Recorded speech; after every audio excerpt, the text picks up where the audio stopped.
Hello and welcome everybody. Today my dad and I are here to give a limited set review of the green cards in Edge of Eternities. I figured you really only care about the green cards when you're doing limited. So... What do you mean by you? Everybody. Define you. Everybody. I see. Everybody that's you is what you're saying. Nope, just everybody. I see. Okay. You don't, because like, you'll play green. You don't really care about what else is there. So that's why we thought doing a green set review would be the most helpful for people. I see. And I'm a green mage, so I know green cards better than a lot of other colors, specifically blue cards. I see. Okay, well, fair enough. And you got your elf ears. I do. And you're dressed in green, right? I do. So it's all good stuff. Also, you want to also mention Wizards, by the way. They're very thank kind. you, Wizards, for making me an Edge of Eternities MTG ambassador and sponsoring this video. So, all right then. All right, let's get started. Okay. So the first card we have here is Atmospheric Greenhouse. 4 and a green. It's a spacecraft. When this spacecraft enters, put a +1/+1 counter on each creature you control. And then when it has 8+ charge counters, it becomes a 5/4 flying trample. Okay, so before we launch into it, maybe you want to explain what rating system you're going to use here. And what you're doing here. So this is for limited. This is going to be for limited So it's kind of play. a blend of sealed and draft. Yep. If we find it necessary, we'll do a different one for draft and sealed. We will be doing a 0 to 5 rating scale. So 0 is unplayable. I will never play this card. I will play a land over this card. 5 is I play this card, I win the game.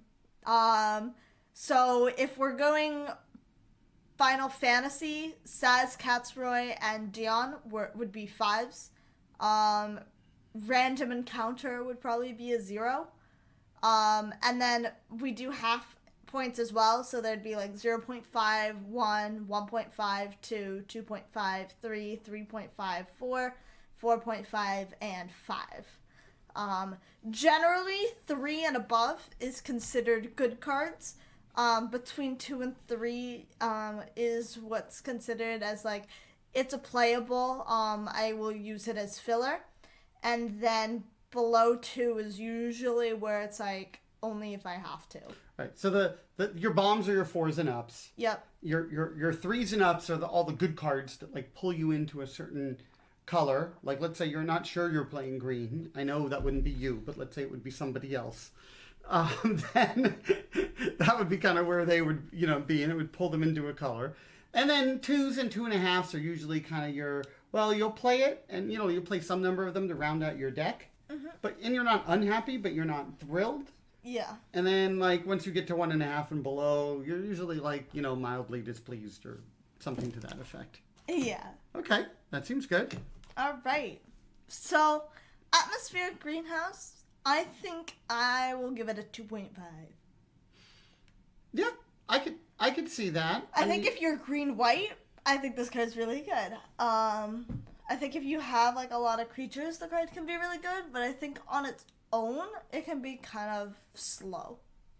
Okay, 2.5 it is. Bioengineered Future. 1 green, it's a rare enchantment. When this enchantment enters, create a lander token. For those who don't know, lander tokens are artifacts that have 2 and a tap, sacrifice this token, search your library for a basic land card, put it onto the battlefield tapped, then shuffle. And then each creature you control enters with an additional +1/+1 counter on it for each land that entered the battlefield under your control this turn.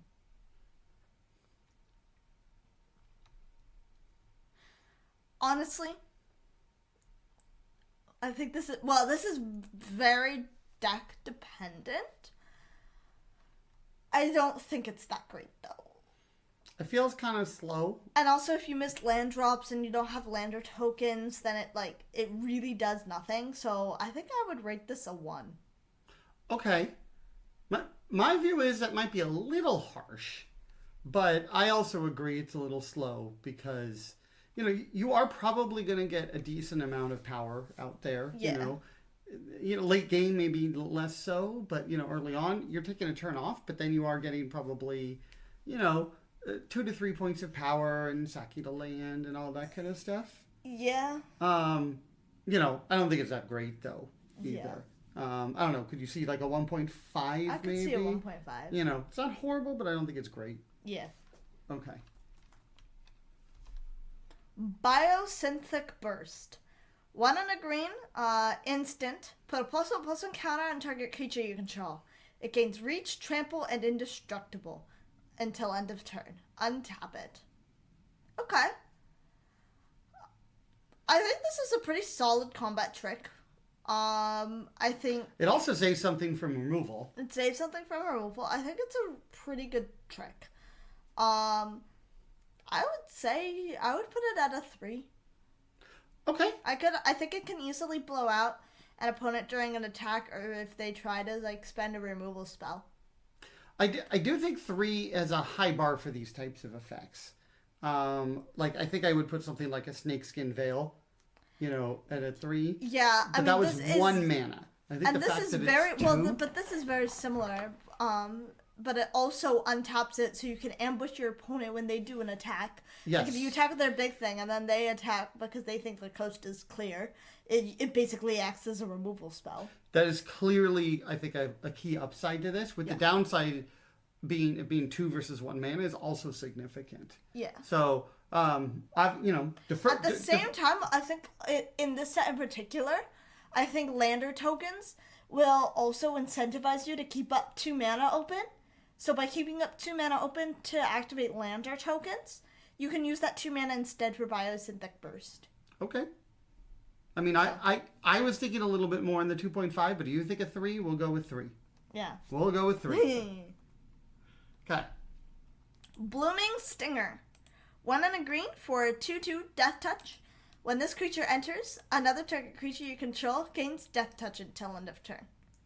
I think this is a fine card. I think it can be really good at holding the opponent's team back. I wouldn't necessarily be overly thrilled to play this, but I mean, I think it's fine. I would probably say this is a 2.5. Okay. I can see that. Broodguard Elite. X green. This creature enters with X +1/+1 counters on it. It's a 0/0, so you at least will spend 3 mana, generally. When this creature leaves the battlefield, put its counters on target creature you control, and it has warp for X and green. Okay.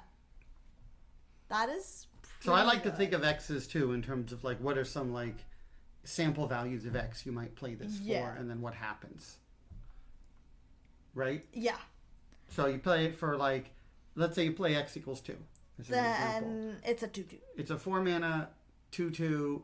When it leaves, you have 2 counters to go on something else. Mm-hmm. Or you could warp it to be a 3 mana 2/2 for 1 turn, and then it will put 2 counters on another creature at the beginning of your end step.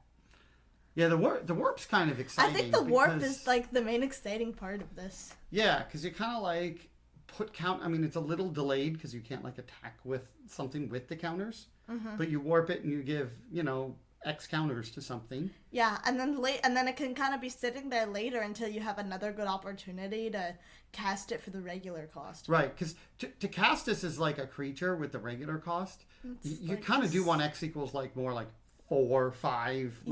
It's a late game, and then it's really. But expensive. early game, kind of whatever works.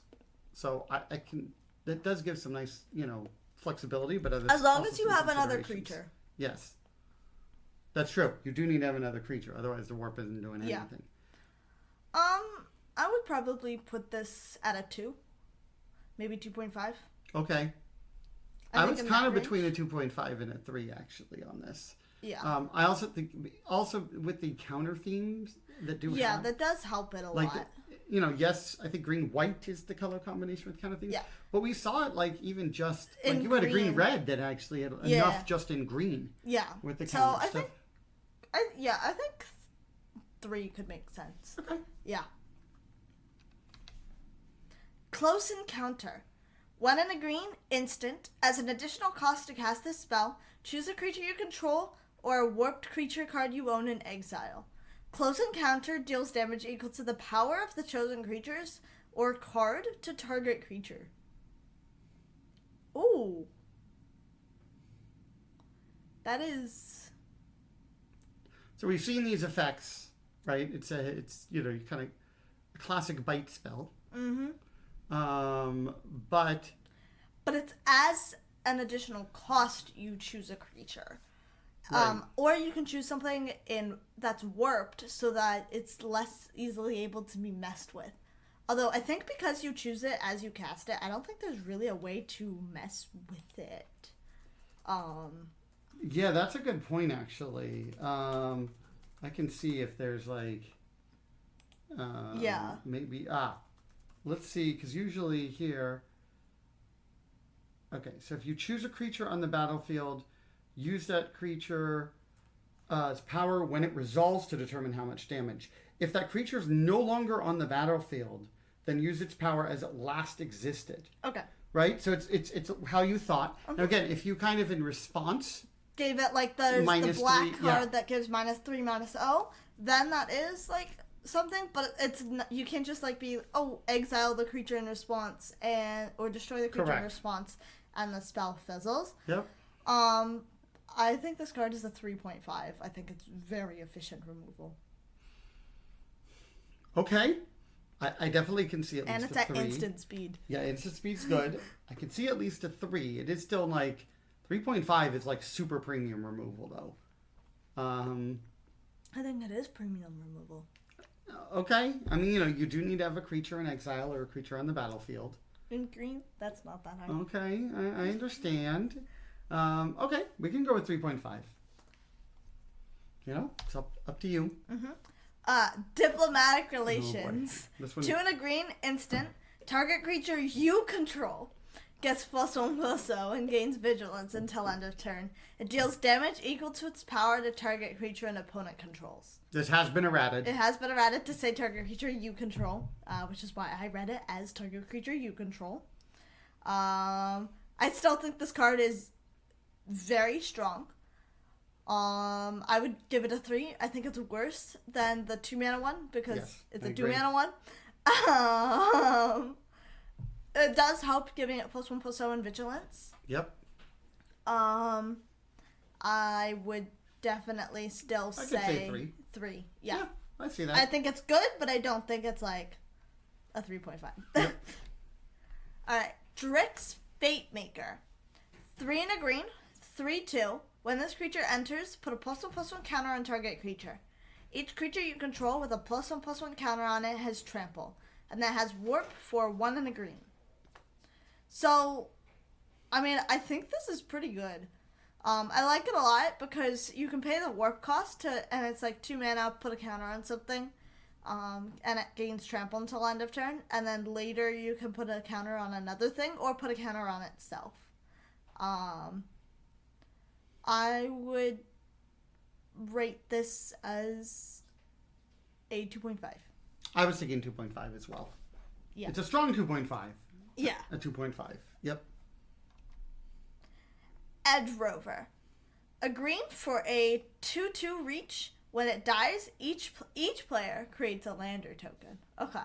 So that's like the downside of it being a 1-mana 2/2. This is really interesting because like it probably is really good aggressive in the early game, but by the later game, usually like you don't really care if your opponent gets a lander token because then they have plenty of lands. Well, it does say each player. Like, you get it as well. Yeah, you get it as well. So it's not really a downside. So it's not well, it's a downside that your opponent gets it. Okay, yeah, but like, the total effect is you each got and there one. are uses, like, in black decks, there's a lot of, like, sacrificing them to get value. So, as kind of rough, it's also pretty bad to draw it late in the game. I mean, that's true with a lot of cheap, yeah, smallish creatures. Yeah. I think I would rate this as a 3. Yeah. I was worried you were going to say lower the way you were talking about it, but yeah. At the end of the day, I was between a 2.5 and a 3. It's a 1-mana 2/2 with reach with, yes, I don't know, maybe your opponent gets sooner use of the lander because they often are controlling when it's dying, so maybe it's slightly advantageous for your opponent, but it's pretty neutral. It's pretty neutral. Also, Reach is really good in this set, even a Reach chump blocker, because of all the spaceships. There's a lot of flyers in this set. And green can generally make better use of lander tokens than other colors. Yep. So therefore, that is one aspect that says maybe that line of text is actually going to help you more, in fact. Yeah. So I can see 3. It's close between a 2.5 and a 3, but... So I think it's actually close between a 3.5. But, yes. Because the Reach is, I think, pretty relevant. The Reach is pretty relevant. Eumidian Terrabotanist. 1 and a green for a 2/3, and it has a landfall. Whenever a land you control enters, you gain 1 life. I think this is very good. A 2-mana 2/3 on its own is pretty good, and then you also get to gain life when you play lands, which can help a lot. I would rate this as a 3 symbol. Yeah, I agree. Social engineering. I don't know. I'm bad at pronouncing words. Seal. Now that's definitely wrong. Is that just wrong? Yeah, you're just wrong. 3 green for an enchantment. Landfall. Whenever a land you control enters, create a 2/2 colorless robot artifact creature token, and it has warp for 1 and a green. This is very similar to Chocobo Race track in the last set. We've seen this. Yeah. And that card wasn't great, so I'm kind of inclined to say this card also isn't great. I would probably say like a 2. I think it's fine if you really are focused towards it, but I'm not super excited about it. It does creates an artifact token which has some synergies, but not really in green. Yeah. That's the problem. It's kind of the wrong colors. My view was kind of between a 1.5 and a 2. Yeah, that's my view too as well. I could see it kind of either way. But it's a green card, so I'll give it the benefit of the doubt. Oh my god. Trying to be unbiased here, Dana. I know it's hard with the green. I get it. Unbiased? I don't know what that means. So it's up to you. I would probably lean a little bit more towards a 1.5. Also, I think it's actually, if you compare it to Chocobo Racetrack, the warp cost does give some flexibility. Yeah, you could play it and then play a land, and then you can... Right, so it's kind of a 2-mana 2/2. At the same time, the fact that what it creates are just 2/2s. They're not like 2/2s that become 3/2s. Yeah. Is, I think, a pretty big downside, because late game, which is when this comes out, 2/2s just don't do much. Now in this set they can station at least, so there's that. So I don't know, all that under consideration. What's your call? I'm gonna stick with 2. All right, 2 it is. Famished World Sire, big dude. 5 green for a 0/0. It's a hoof. It's a 0/0. It's not a hoof. It's 5 green. Oh my god, it's nowhere near a hoof. Okay, it's a boat. Okay, maybe it's a Leviathan. Are you done yet? Oh, that's professional eye rolling, Dana. Well done. Okay, back to our regularly scheduled program. I am a teenager. It is part of the dog description. I see. Okay. Okay, it is 5 green, 0/0, ward 3 mana, devour land 3. As this creature enters, you may sacrifice any number of lands. It enters with 3 times that many +1/+1/+1 counters on it. I said that 3 times. I don't know why. A lot of 3s. Yeah. When this creature enters, look at the top X cards of your library, where X is this creature's power. Put any number of land cards from among them onto the battlefield tapped, then shuffle. This does not feel necessarily like a constructed card. I think for 8 mana... Wait, it doesn't feel like constructed. Limited Sorry. card, I see. Okay, so let's say... I'm thinking Huff, so when I think Huff, I think constructed. Yes, exactly. I think that when a card is 8 mana, it needs to say win the game on it. I don't think this card says win the game on it. So let's see. You're typically going to... Okay, it costs 8 mana, right? Yeah. I think you're... sacrificing between 2 and 3 lands. Yeah, well, keep in mind, you're getting some number back. Mm-hmm. So, honestly, Actually, and potentially a lot. Like, let's think of the following scenario. And again, when you can do some number, it's good to pick a number. I would say it's 8 mana. You sack 4 lands. That's fair. Okay? Yeah. 4 lands. It's a 12/12. So it's an 8 mana 12/12 with word 3. Mm-hmm. Then you look at the top 12 cards of your library. Yeah. You put any of land cards in there. Mm-hmm. Probably going to be like 5 or 6 lands. It depends how many lands you've already drawn. Yeah, well, yes, but I'm just saying on average. Yeah. Now, that said, what have you done? You've then ramped yourself from 8 mana, and you have a 12/12 that doesn't with have word trample. 3 without trample. So or flying or anything like that. So you've done a lot of stuff, but does it really get you anywhere? Yeah, I think if this card had trample, it would be really, really good. I think I'm inclined to give it a 1.5. Yeah, I would even say less, to be honest. Like, it's 8 mana, and it just, like, yeah, it's really big, but then you just chump it, and you don't really care. Yeah. I don't know. I would lean towards a 1. I could see a 1. So, sad. But yeah. Maybe we're underrating it, but if the lack of evasion, it just seems tough. Plus, if you're 8 mana, your opponent's probably going to be there. Ward 3 may not actually be much of a problem. It probably isn't. Yeah. So, now that said, you're green. You might ramp more than your opponent. So, yeah. Okay. Yeah. Sad. Why couldn't this card just be Greater Hope that you moved? Because it would be too powerful. Yeah, probably. Okay. Frenzied Veloth. Green for a 3/2. Rare. This spell can't be countered. Trample, haste. Creature spells you control can't be countered. Combat damage can't be prevented. I like that this card says no blue. To blue. Yeah. Blue? What blue? Mm-hmm. I mean, I think a 2 mana 3/2 trample haste on its own is pretty good. And then just like having a chance. I mean, I haven't seen very many counter spells in this set, luckily. I think this can be. I think this is a card that will see constructed play. I definitely can see that's with constructed play. I think in limited, I think it's still like. I mean, I think the other text doesn't matter that much in limited. No, I'll be honest. I think what you're looking at 2 is mana, a slightly hard to cast haste. 2 mana 3/2 with trample and haste, which is still something. I think it's between a 3 and a 3.5. I think it's good. I definitely want to play green for this card. Yeah, I would give it a 3 personally. Yeah. I think the challenge is it's just like, yes, it kind of gets in there, but then, you have a 2/2 and it just kind of trades with it and the opponent takes the damage and it's not super exciting, but, and it's a little hard to cast. But I would be leaning towards a 3 as well. Okay. Fungal Colossus. Oh, there's a fungus among us.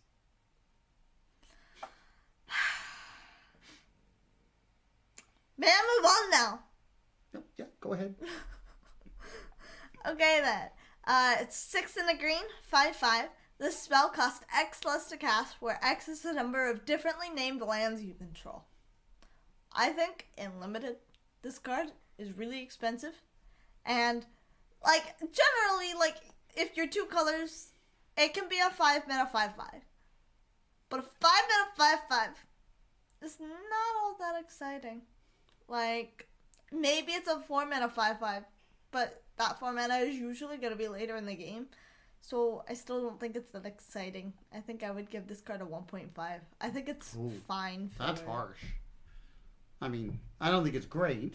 I would still give it a 1.5. That said, you can play it 3 colors. I don't think you're, super unhappy playing this card.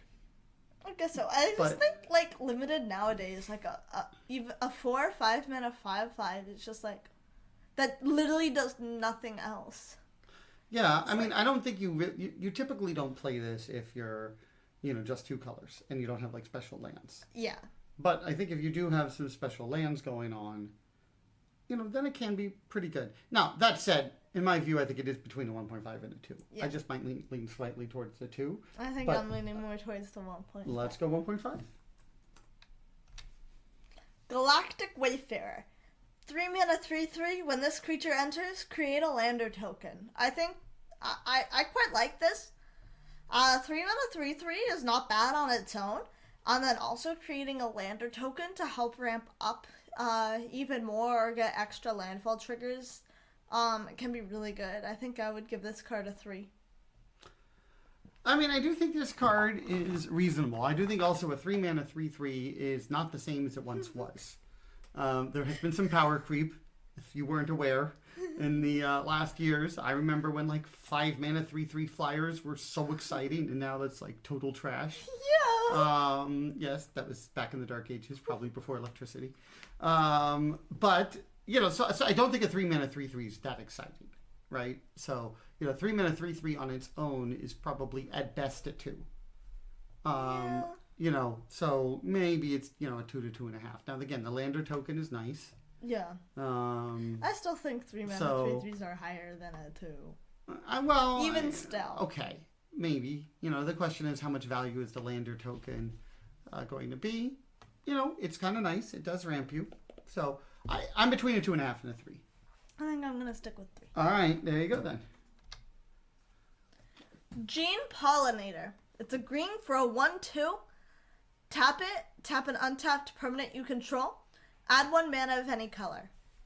I think this can be pretty good. It can be good if you have like some non-creature, non-land permanents. It can also fix your mana. Like if you're a 3-color deck, you can tap it. Tap a land you control to add a mana of any color. In order to help fix your mana, which I think is kind of neat.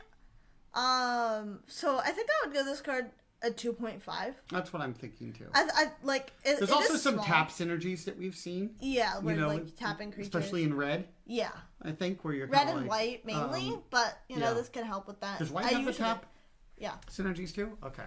Red white is what really has. Got it. So tap okay. Synergies. So 2.5. Yeah. Okay. Germinating Worm. 4 and a green for a 5/5. When this creature enters, you gain 2 life, and it has warp for 1 and a green. Again, I don't think it's like overly exciting. The warp does help, so it's kind of like a 7-mana gain 4 life, and maybe you can also create your speed shift for 5 for free. Well, I think it's a lot better than 7 because paying 2 and then 5 is a lot easier than paying 7. Yeah. I think the stationing you brought up is super key. Yeah, yeah. Because being able to add like 5 charge counters. It does make it better. I still think I would probably give it a 2. Okay. I could see that. Glacier Godma. 5 green for a 6/6 trample. When this creature enters, create a lander token. This is not a hoof, by the way, just so you know. It's missing the green.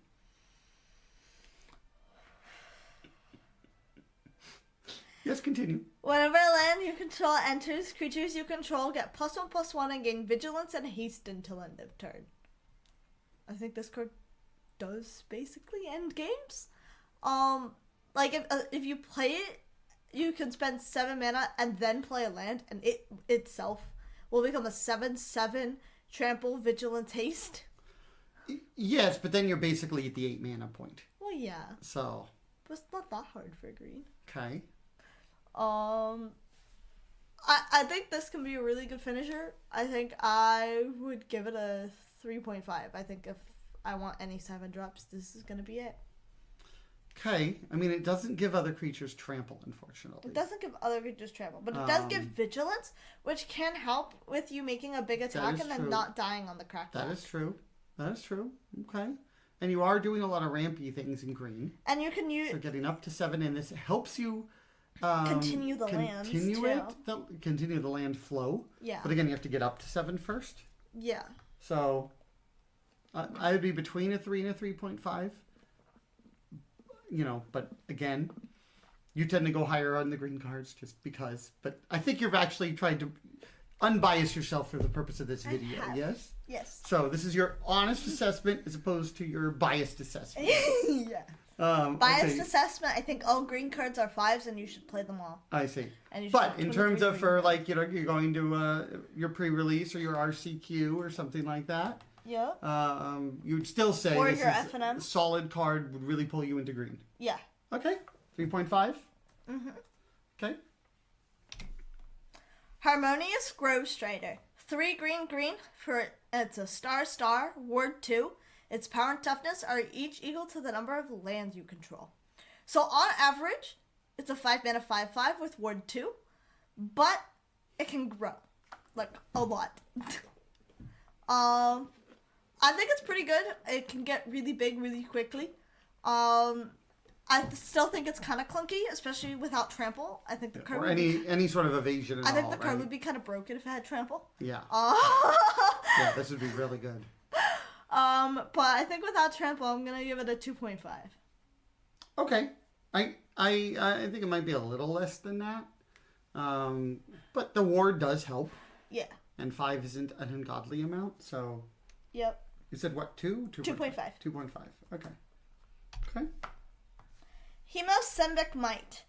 A green for a 1/1. Whenever this creature becomes tapped, another target creature you control gets +X/+X until end of turn, where X is this creature's power. Interesting. I didn't realize Might was a creature type. Apparently. I thought it would just be an insect. Well. I think. Well, mites aren't insect. They're mites. What even is a mite? A mite's like a little, like, very, very tiny creature. Like a dust mite. Is a haywire a mite or an insect? It is. Let's see. Is it actually? Hold on. Well, they're small. Side note, because is a mite an insect? This is a. This is a question. Feel free to respond in the comments. No, they're not insects. They are arachnids related to spiders and ticks. No, thank you. I'm done now. Thank you, So there you go. Okay. I'd rather not deal with spiders. I hate spiders. Okay. Back to our regularly scheduled program. Yeah. I'm not a fan of this card. I mean, sure, there are ways to make it bigger, but I think like giving another creature +1/+1 when it becomes tapped is usually not super good. So I think I'd give if you can make it bigger, maybe that's nice. Yeah, but I would still give it a 2. Okay. Ice Cave Crusher. 3 and a green, 4/4, trample. Crasher. What did I say? I thought you said crusher, but I could have misheard. I think I said Crusher. Okay. Crash. It's all the same. Yeah, pretty much. Whenever a land you control enters, this creature gets +1/+0 until end of turn. I think it's decent. Having trample's really good. 4 mana 4/4s are not what they used to be. No, they're not. Used to be so good, but now it's kind of like okay, it's a 4 mana 4/4, whatever. Yeah. I think I'd give this card a 2.5. I think it's solid. I see that. I don't think it's a reason to play green, besides green being green. But if I'm green, I think. Well, how much reason do you need to play green? Not much. That's what I thought. Okay. Icetail Explorer. 2 green for a 2/4. You may play an additional land on each of your turns. You may play lands from your graveyard, and whenever a land you control enters, mill a card. I think this can be really good for graveyard and landfall synergies, which makes it really good with green red, green blue, and green black. And also I think the fact that like when you play a land you can mill a card, which means you can mill into another land, means you can keep the lands flowing a little bit more. And even if you don't that turn, I mean, yeah. You know, over the course of a few turns, you're probably going to mill at least, one land or something. So I think I'd give this card a 3.5. Yeah, I can, I mean, it's a decent sized body. Yeah. Right? It does a lot. Okay. Intrepid Tenderfoot. 1 and a green for a 2/2. And you can spend 3 mana to put a +1/+1 counter on this creature. Activate only as a sorcery. I like this card a lot. I think there can be a lot of times in limited games where you have a lot of mana and not much to do with it. I think this card can be a really good late game card. Also, like, there's some green-white cards that care when you put +1/+1 counters on creatures. So this is a way to repeatedly do that. I think I would give this card a 3.5. I think it might be one of the strongest green commons, in my opinion. Wow. Okay, that's a statement, Dana. I think that's high. There are a lot of counter synergies, okay? At the same time, it starts off as a bear. It's a 2 mana 2/2, yeah. Right? The 3 mana has to be a sorcery, which I think severely limits it. Yeah. I do see it has a lot of good... At the same time, there's not all that many instants in green. Okay, I understand that, but the problem is that you're like, you might have, maybe you want to do a lander token, or, there's definitely things like that. Yeah. And look, we saw the 2 instant, bite spells as an example as well. Sure. There are things, Dina. I still think this is the strongest green common. Maybe it's not as strong as the green bite spell. So maybe it's I do not think this is the strongest green common. Now it might be a very good card. I can see that. I mean, I was initially thinking a 2.5. I think it's a top 3 green common. Okay, maybe, but it is still common. Yes. Maybe we say a 3. Yeah. And we meet in the middle. Okay. Larval Scoutlander. 2 and a green for a spacecraft. When this spacecraft enters, you may sacrifice a land or lander. If you do, search your library for up to 2 basic land cards, put them onto the battlefield tapped, then shuffle. And then when it has 7 or more charge counters, it becomes a 3/3 flyer. I think this is pretty good ramp. I think it can work with Void by sacrificing lander tokens. I think it just ramps you more. I would give this a solid 3. I can see that. Yeah. The nice thing is there's a lot of lander tokens, things that make lander tokens. So this saves you the 2 mana. Yeah. And it is kind of like the Spring Bloom Druid. It saves you the 2 mana and gets you 2 lands. Right. Exactly. Yeah. On that front. So you're like, boom, instead of spending 2 mana, you're spending 1 more, you're getting an extra land. Yeah. And then you have the ability to have the 3/3 flyer. Now, without a lander token, it's not as exciting, but it's still, again, it's taking a land. It also gives you double landfall, which is another nice thing. So, yeah, I could get behind a 3 for sure. Lash Whip Predator. 4 green for a 5/7. This spell costs 2 less to cast if your opponents control 3 or more creatures, and it has reach. I think this is pretty strong. I think there can be a lot of the times when it can be a 4 mana 5/7 with reach. Your opponent's getting to 3 or more creatures isn't all that hard. Intuitive Giant's so much easier. I think this card might be really strong. It's Intuitive Giant. Yeah, opponent. It's just total. I would give this a 3.5. I agree. I think it's a big beat stick, and it also has reach. It is so hard to deal with a 5/7. So hard. Black and white might be able to, but red's not going to be able to. The green fight spells, I can see that. Loading Zone. 3 and a green, enchantment. If 1 or more counters will be put on a creature, spacecraft, or planet you control, twice that many of each of those kinds of counters are put on it instead, and it has warp for a green. I think this card needs to be a build around, because at its base, it's 4 mana, do nothing. I think if you have the right deck, it can be really, really good. I think in Sealed, you're unlikely to have enough to make this work. In Draft, it could be really good, especially if you take it early on and are trying to build around it. I think in general, though, I'm going to give it a 1. You really need to have a bunch of stuff to make this work. You do, but I mean, keep in mind, it works if you're doing the +1/+1, counters on creature theme. Yeah. It works if you have several spacecrafts. Actually, I take that back, because it being a green for the warp, it can at least, if you have just one thing, you warp it, then play whatever thing, and then that puts counters on stuff, and you do get the use out of that for just 1 green. So maybe it's a 1.5. I'm still not very excited to play this card. Yeah, I mean, I definitely agree. It has a very wide range. I was maybe gonna say a 2 overall, but I could see 1.5. Yeah. See, I'm not always lower than you. I can be higher too sometimes. Okay. Meltstrider Eulogist. 2 and a green for a 3/3.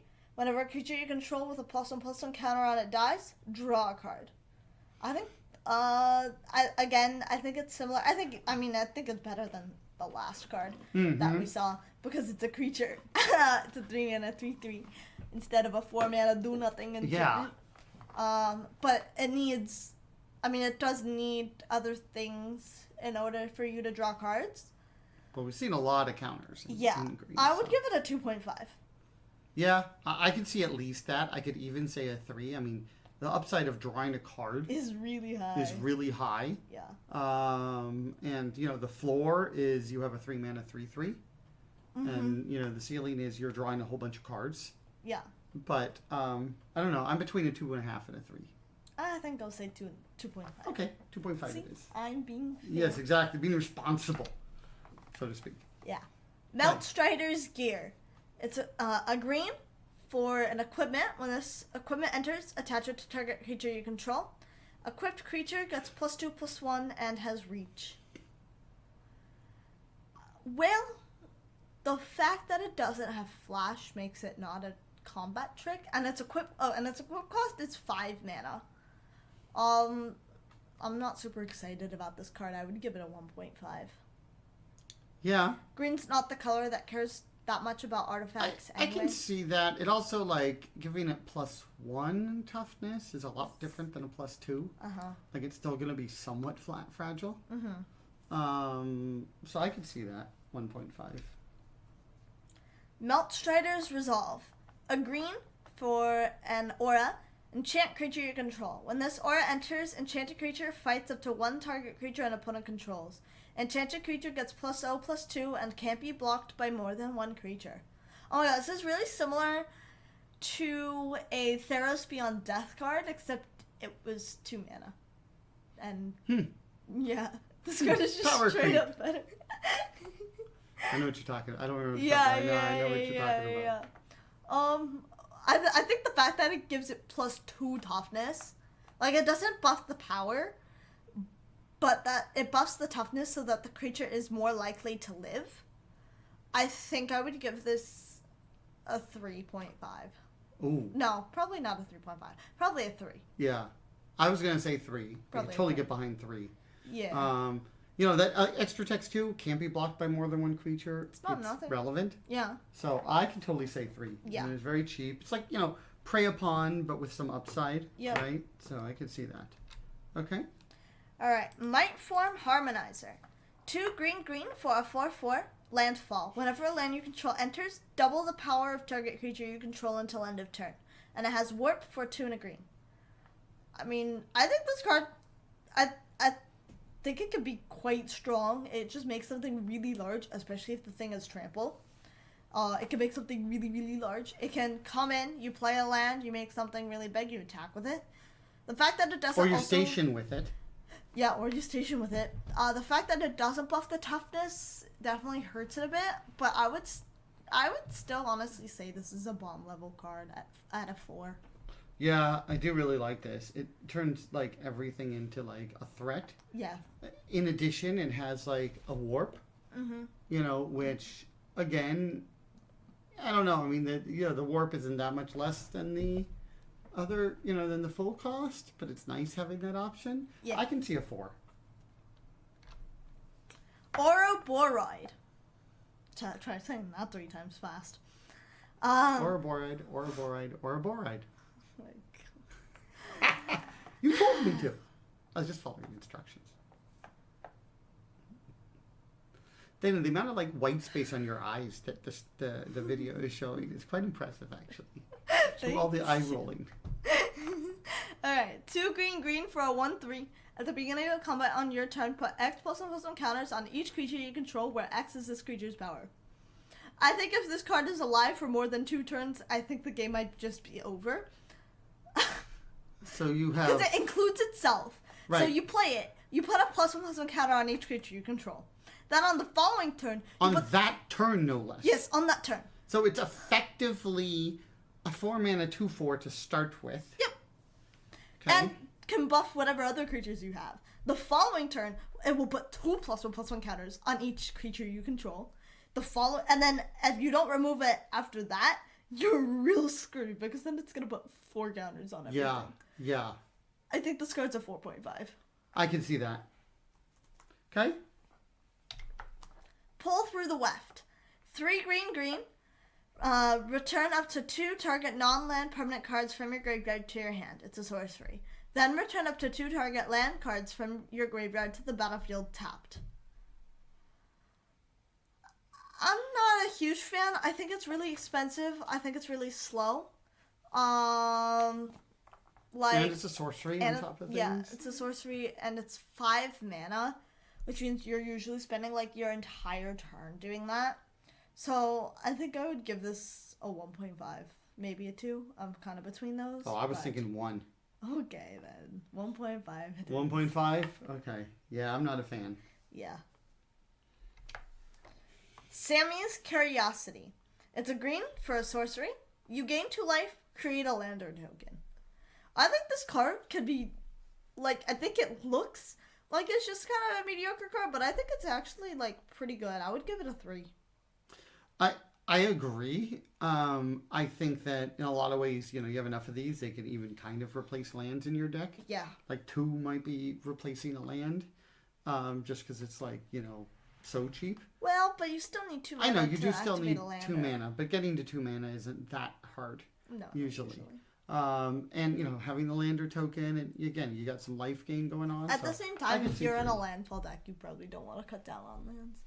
Well, that's true, but again, it might be like, okay, you might want 18 lands, but you have 17 and 2 of these. Yeah. Right? So, that could certainly be an option. All right. Seed Ship Agrarian. 3 and a green for a 3/3. Whenever this creature becomes tapped, create a lander token. Whenever a land you control enters, put a +1/+1 counter on this creature. I think this card can be pretty good. I think it is like kind of slow, because it's a 4 mana 3/3 and it needs to like. Well, I mean, you can probably make it a 4 mana 4/4 on turn 5, if you've like, to like make sure that it's at least somewhat bigger. Right, because you can attack, make the lander token, sack it in combat. Yeah. Oh, yeah, that's true as well.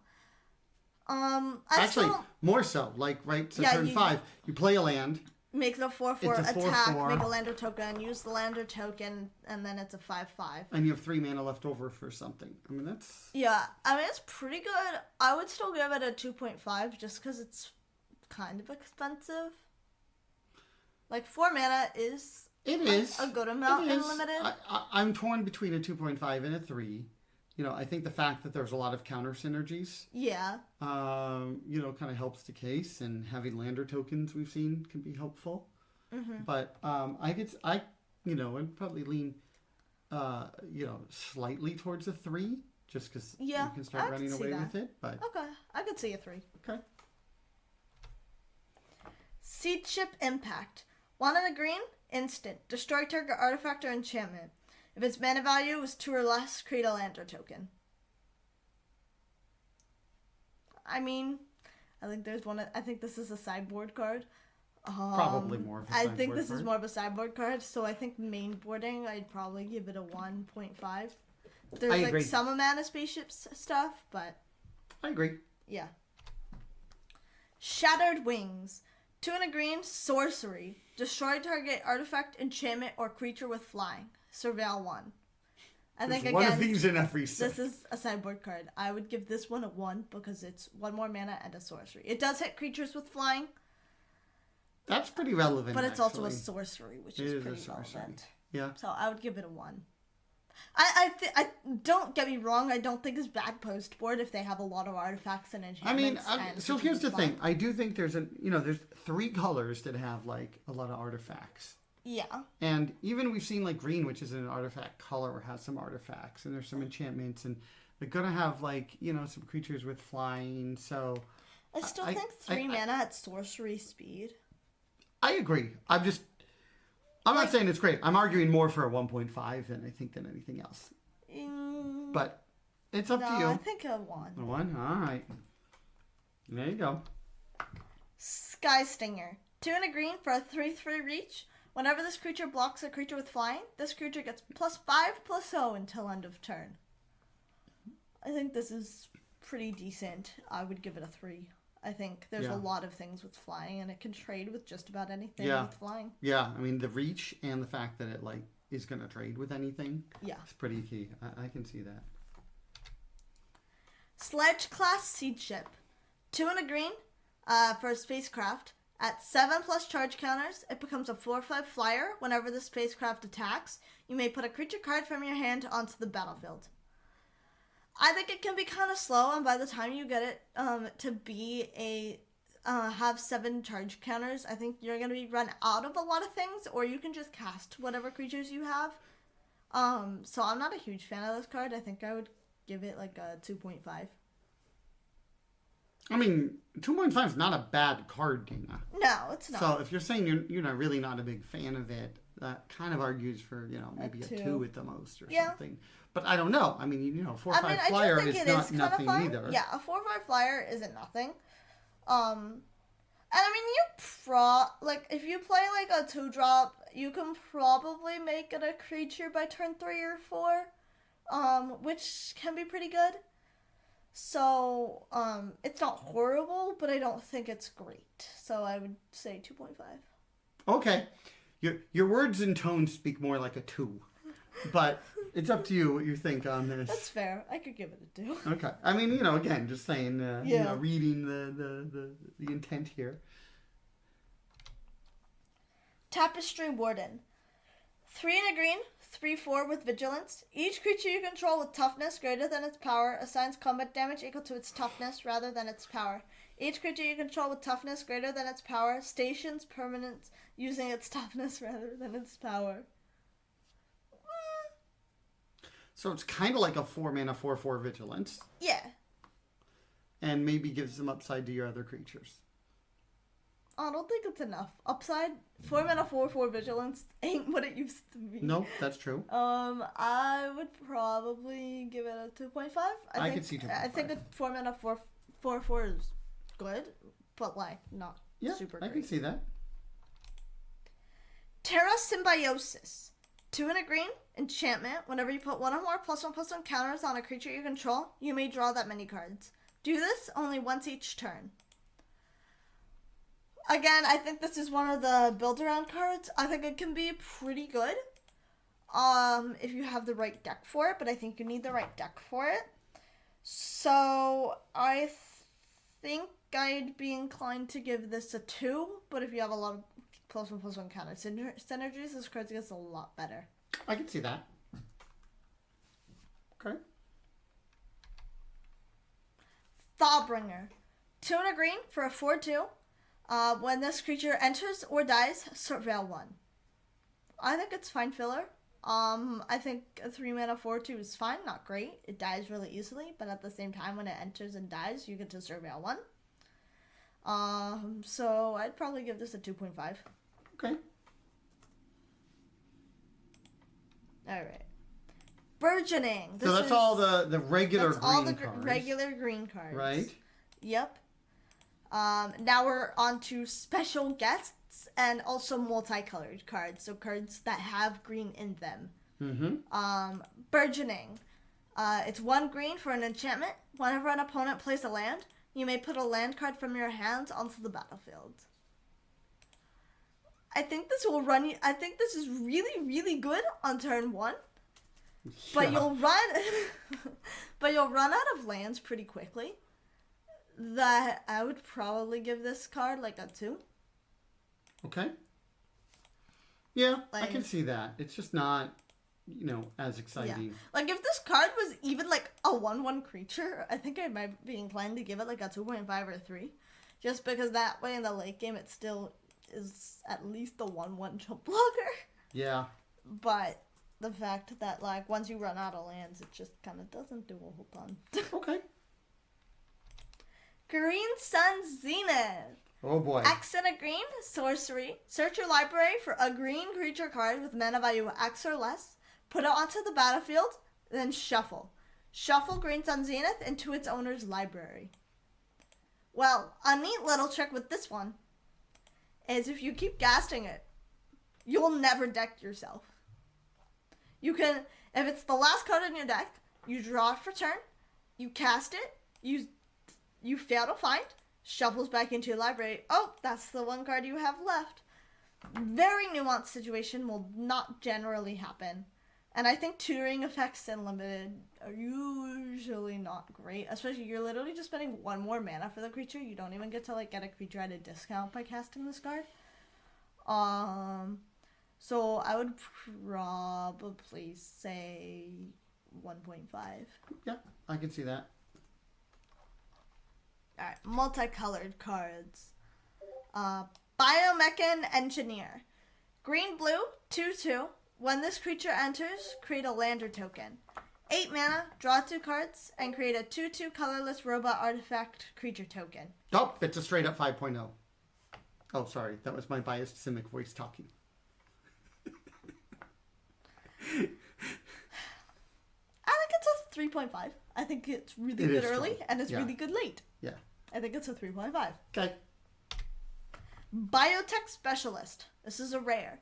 Green, red, 1/3. When this creature enters, create a lander token. A lot of 2 mana things that make lander tokens. Oh, yeah. Whenever you sacrifice an artifact, this creature deals 2 damage to target opponent. Okay. So this is pretty decent. I'd probably give it a 3.5 as well. Yeah, I can see that. I mean, the pinging can be nice with the lander token going on. I mean, I think it's a little closer to a 3 than the Simic card, but I think it's still a 3.5. Okay. Cosmogoyf. Green, black for a star plus 1 star. Or 1+ star. This creature's power is equal to the number of cards you want in exile, and its toughness is equal to that number plus 1. I think in limited, this card is not gonna do very much. No. We got the warp stuff. There's some things, but still. I'm gonna give it a 1. Maybe in draft you can make it work, but... Yeah, I agree. Diodrine Synthesis Amalgam. X green white for an 0/1 trample. When it enters with a number of +1/+1 counters on it equal to the amount of mana spent to cast it. Whenever you attack, you may remove a +1/+1 counter from each of 2 creatures you control. If you do, draw a card and create a 2/2 colorless robot artifact creature token. I think this card can be really good because you can play it as especially because it includes the green and a white. So it's just saying it will be a 5 mana 5/6 with trample. Or a 2 mana 2/3 if you really need it in a pinch. Without any counters, right? Mm-hmm. I think this card's pretty good. I'm gonna give it a 4. Yeah. It's super flexible, and the upside about cashing in counters for cards and creatures can be really good. Really good too, yeah. Genemorph Imago. Green, blue, 1/3 flyer. 5. Sorry, continue. Whenever land you control enters, target creature has base power and toughness 3/3 until end of turn. If you control 6 or more lands, that creature has base power and toughness 6/6 until end of turn. I think this card is really good. I'm going to give it a 4. Interesting. Because it can count itself, too. So, you play it, and then the following turn you play a land, you make it a 3/3 flyer. And then eventually you'll have 6 lands. It's a 6/6 flyer. Okay. I can... Yeah. And, is the color where you're ramping. Yep. So you have a nice... Now, again, it's not on the defense. It's not on the defense. But it still has 3 toughness on the defense for the card. Actually, it can be on the defense because of lander tokens. You can activate them at any time. Yeah, that's true. Okay. So 4? Yep. Okay. Halia, Ascendant Cadet. 2 green, white, white for a 3/3. Whenever Halia enters or attacks, put a +1/+1 counter on target creature you control. Whenever 1 or more creatures you control with +1/+1 counters on them deal combat damage to a player, draw a card. At its base, it's a 5 mana 4/4 that grows on attacks, and when it deals combat damage to a player, you draw a card. If you have no other creatures, no other counter synergy, that's what this card can be. And it gets better if you have other creatures to spread the love around, other creatures to give +1/+1 counters. I mean, it attacks as a 5/5, yeah. And the first turn, basically, it's able to attack. I mean, I think this card is a 3.5. Maybe even a 4. Yeah. I think I would say a 4. Okay. I would say a 4. I see that. Okay. The last 3 have all been 4s. Seed Ship Brood Tender. Black green for a 2/3. When this creature enters, mill 3 cards. 3 black-green, sacrifice this creature. Return target creature or spacecraft card from your graveyard to the battlefield. Activate only as a sorcery. By the way, it's worth noting, we kind of, running into the signposts. Yep. Right? The Biomechan Engineer was kind of the, blue-green signpost there. And then you had the last one we saw was the green-white, blue-green carrying about ramp. Yep. Green-white carrying about counters. And then black-green carrying about graveyard. Yep. I would give this card a 3.5. I think it's really good. I mean, there's been a lot of cards in this set that are literally 3 mana, 2 3s that mill 3 cards, and they've been good. Yeah. So, this is slightly hard to cast 2 mana, but it also gets value later in the game. Yeah. Okay. Tanuk, Memorial Ensign. 1 red-green for a 2/4. Whenever a land you control enters, Tanuk deals 1 damage to each opponent. If this is the second time this ability has resolved this turn, draw a card. I think this card can be pretty good, especially if you have like lander tokens to put multiple lands in one turn. So I think I would give this card a 3.5. I think that's where most of the signposts at, with the green-white one being the strongest. The green-white one I think can run away with things a bit more. Yeah. So yeah, I can kind of see that. All right, Infinite Guideline Station. Its casting cost is Wooburg. When it enters, create a tapped 2/2 colorless robot artifact creature token for each multicolored permanent you control. And then it's a spacecraft. And then at 12 or more charge counters, it becomes a 7/15 flying. When it attacks, draw a card for each multicolored permanent you control. I think this card is a 0.5 because technically it can be Wooburg and make a tap 2/2 colorless robot artifact creature and eventually become a 7/15 flyer that when it attacks... You're just not going to have many multicolored permanents. Yeah. You're also not usually going to have Wooburg. Yeah. Yep, I'm with you there. So, 0.5. Okay. Yeah, let's go! Sliver Overlord from the special guests. Its casting cost is also Wooburg. It is a 7/7. 3 mana, search your library for a sliver card, reveal that card, put it into your hand, then shuffle. 3 mana, gain control of target sliver. Yeah. I think unlimited. I'd say Wooburg 7/7, but you're not usually gonna have Wooburg. I'll give this a 1. I don't even think it's that high. Yeah, it might be. I think this does like nothing. It's a 5 mana 7/7. No evasion. This does nothing. Yeah, okay, that's fair. I mean, and it's Wooburg. I guess if you have the artifact or whatever, okay, but actually even then it does nothing with it. So yeah, I think this does nothing. Okay. So maybe it's just a 0. I mean, it is a 7/7. It's a warm body. So yeah, yes. It's probably just a 0 though. Sadly, I don't. At least in green, I didn't see any slivers. So no. Yeah. Okay, so I can see 0.5. 0.5. Yeah, 0.5. All right. So by the way, as a so those are all the cards. Yep. So as a bit of a recap, keeping track here, we have 5 bombs. 2 of them were straight green. The other 3 were multicolored. And then for the comments, we had 6 3s, which actually doesn't seem too high, Dana. You showed great restraint. I'm proud of you. We have 5 2.5s. We have 1 2, 2 1.5s, and 1 1.0. So that actually seems like a reasonable baseline. We did play, in the streamer event, so we have some experience with the cards so far. Yep. But it's still very early in the set, and a lot kind of remains to be seen. Yep. All right, that is all the cards. Thank you so much, everybody, for watching this video. If you like what you see, please give this channel a like and subscribe on my YouTube channel, DanaFischerMTG.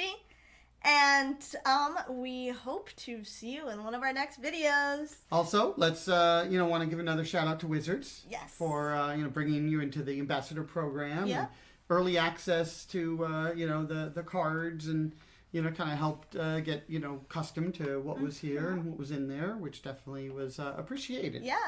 All right. Thank you so much, everybody. Okay. Bye. Bye.